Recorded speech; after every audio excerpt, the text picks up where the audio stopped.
ஹீரோயினை இவ தான் என் மருமகள்னு எல்லாத்துக்கிட்டையும் அவங்க மாமியார் இன்ட்ரடியூஸ் பண்ணி வச்சுட்டு இருக்காங்க. ஹீரோயினுமே அதை நினச்சி சந்தோஷப்பட்டுட்டு இருக்கப்ப ஹீரோயினோட ஃபேமிலியில இருந்து நிறைய பேர் வந்து ஹீரோயின் கிட்ட காசு கொடுத்தே ஆகணும், இவ்வளோ பெரிய பணக்காரனை கல்யாணம் பண்ணியிருக்கல அப்படின்னு சொல்லி அவங்க அத்தை மாமாலாம் சண்டை போடுறாங்க. ஹீரோ கோவத்தில் அவங்களெல்லாம் இங்கிருந்து வெளியே துரத்துங்கன்னு சொல்றப்ப ஹீரோயினோட தம்பியே வந்து பிரெக்னெண்டா இருக்க ஹீரோயினை கீழே தள்ளி விட்டதும் அவளுக்கு பயங்கரமா ப்ளீடிங் ஆக ஆரம்பிக்குது. ஹாஸ்பிட்டலுமே கூட்டிட்டு போறாங்க. அங்க போய் பார்த்தாலும் ஹீரோயினுக்கு பிளட்டே ஸ்டாப் ஆக மாட்டேங்குதுன்னு சொல்றப்ப ஹீரோவுமே போய் ஹீரோயினுக்காக பிளட் கொடுக்குறான். கொஞ்ச நேரத்திலே வந்து உங்களுக்காக ட்வின்ஸ் பிறந்திருக்காங்க அப்படின்னு சொல்லி சொன்னதும் ரெண்டு பேரும் செம்ம ஹாப்பி ஆயிடுறாங்க.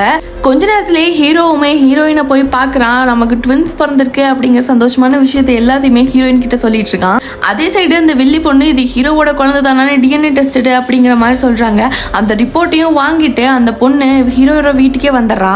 உங்களோட டிஎன்ஏ ரிப்போர்ட் எடுத்துட்டு வந்திருக்குன்னு சொன்னதும் ஹீரோக்கு பயங்கரமா ஷாக் ஆகுது. இதெல்லாம் நீ ஏன் பண்றேன்னு ஹீரோயினோட மாமியாருமே அந்த ரிப்போர்ட்டை வாங்கி பார்த்து பயங்கரமா சந்தோஷப்படுறாங்க. ஹீரோயினுக்கு என்ன நடக்குதுன்னே தெரியல, இது என்னோட குடும்ப வாரிசு தான் சொல்றப்ப ஹீரோவுமே ஹீரோயின் கிட்ட போய் அன்னைக்கு நைட்டு என் கூட இருந்த பொண்ணு நீதானா அப்படின்னு சொல்லி ஹீரோ கேட்கவும் ஹீரோயினுக்குமே பயங்கர ஷாக்கு. இப்பதான் புரியுது, அன்னைக்கு இவங்க ரெண்டு பேரும் தான் ஒன்னா இருந்திருப்பாங்க, பட் இவங்களுக்கே தெரிஞ்சிருக்காது.